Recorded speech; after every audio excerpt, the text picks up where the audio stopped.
Hi there, welcome back to my views and news. Three news stories. Firstly, viewers, it seems that Gita Choreda supporters in Tigray have launched another defamation campaign against a top Tigray military officer. He is the third Tigray military officer who is the target of the social media campaign launched by Gita Choreda supporters. Within the last 3 weeks, we have been seeing such campaigns against Tigray channels by Gita Choreda supporters. Secondly, is Somalia buying weapons from Azerbaijan? And lastly, it seems that the pressure exerted by Trump on Arab countries, on Middle Eastern countries take to accept Palestinians from Gaza is working. One Middle Eastern country agreed to host, to receive a few thousand Palestinians. Is it a token compliance with Trump's decision? He wants to relocate Palestinians from Gaza into Middle Eastern countries, or will Arab countries accept more Palestinians from Gaza? Let's start with firstly Tigray, where we know that since military called for restructuring of Tigray interim government last month, Tigray interim government supporters have been launching campaigns to discredit military. Military, by the way, is itself to blame.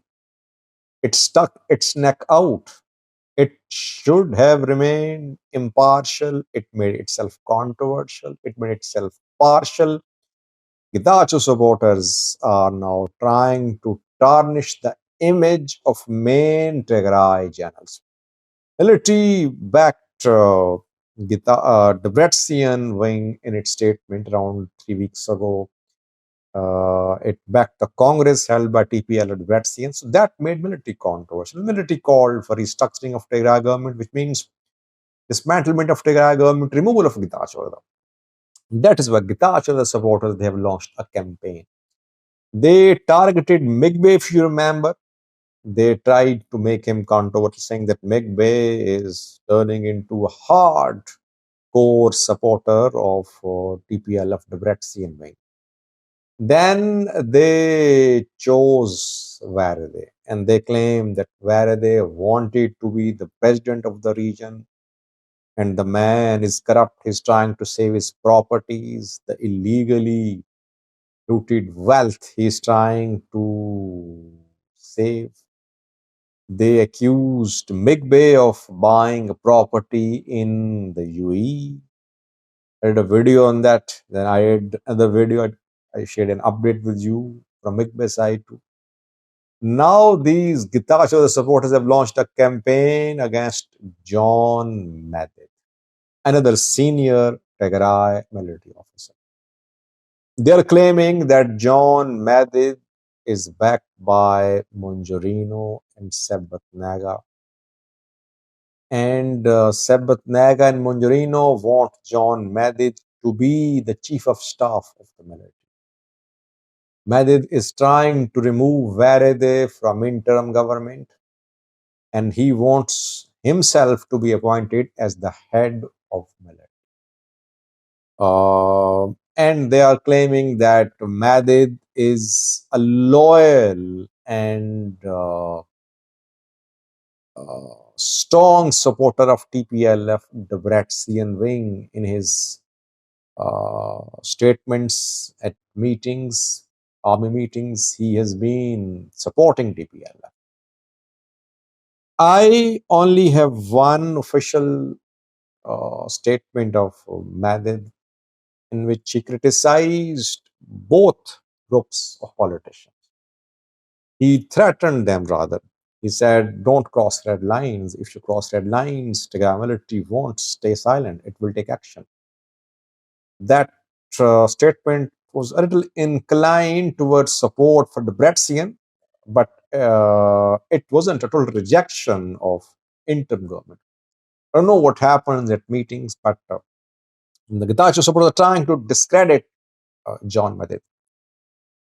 They say that in the ongoing military meeting, Medid wants to remove Varadeh from interim government and he wants to replace Varadeh as chief of staff of Tigray military. Let's see. So far, rumors. I told you yesterday that Tikla Asheber was going to be removed from interim government.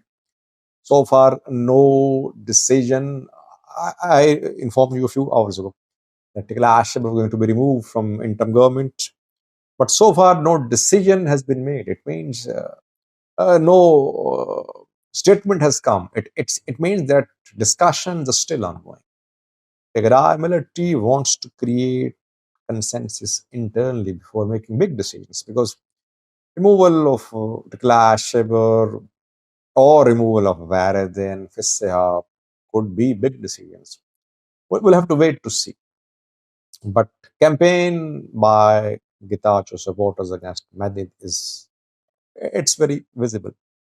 Secondly, Somalia, it seems, wants to buy weapons from Azerbaijan. Hassan Sheikh has visited Azerbaijan. He was seen in Baku yesterday. He has signed some defense cooperation agreements with Azerbaijani security officials.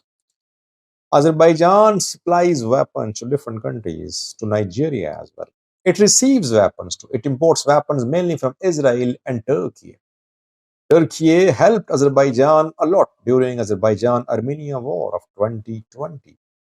It was Turkish support, Israeli support that helped Azerbaijan in retaking Shusha. And the Armenian forces suffered losses. Azerbaijan retook territory back then. Azerbaijan produces small weapons mainly, assault rifles, sniper rifles, etc. And reportedly, Somalia President Hassan Sheikh wants to buy small arms on cheap price from Azerbaijan. That is why he's visiting Baku. 2 days ago, we heard claim by some Amhara journalists and activists that the Azerbaijani ships which were detained by Eritrea were carrying weapons to be delivered to Ethiopia through Djibouti. I don't want to name journalists and activists. I could not confirm that, by the way. So the ship which left Azerbaijan was on its way towards UAE. This is what has been confirmed. It wasn't on its way towards Djibouti, reported. The ships, 3 ships, I think, they have not been released so far. Eritrea conducting an inquiry. Eritrea has not issued any official statement. What were the ships carrying? The ships had to enter Eritrean territorial waters because of turbulent weather. Eritrea, if the weapon delivery was illegal, Eritrea can exploit Azerbaijan. Azerbaijan and Eritrea both have not confirmed what the ships were carrying. No one clearly knows. Investigation is still ongoing. But Somalia interested in buying small arms for its forces.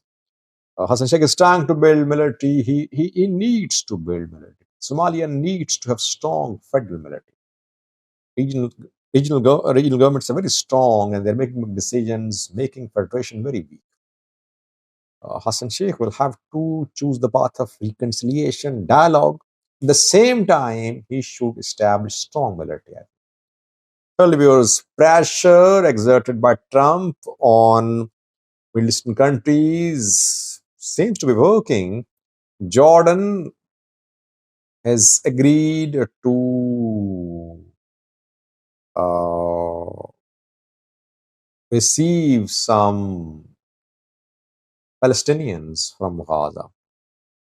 You remember Trump few days ago said that the Palestinians from Gaza will be deported to Egypt and Jordan. Jordan and Egypt refused, but then Trump threatened that he said that aid for these countries will be withdrawn if they don't agree with this suggestion. Now it seems that they're going to receive limited number of Palestinians.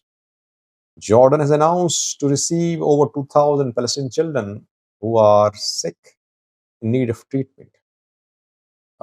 Is it a face saving for Trump? By the way, King of Jordan is visiting the US these days. Either the Jordanian government, Egyptian government, they don't want to alienate Americans, so they are agreeing to take back a few thousand, not take back, they're agreeing to take a few thousand, maybe few hundred thousand uh,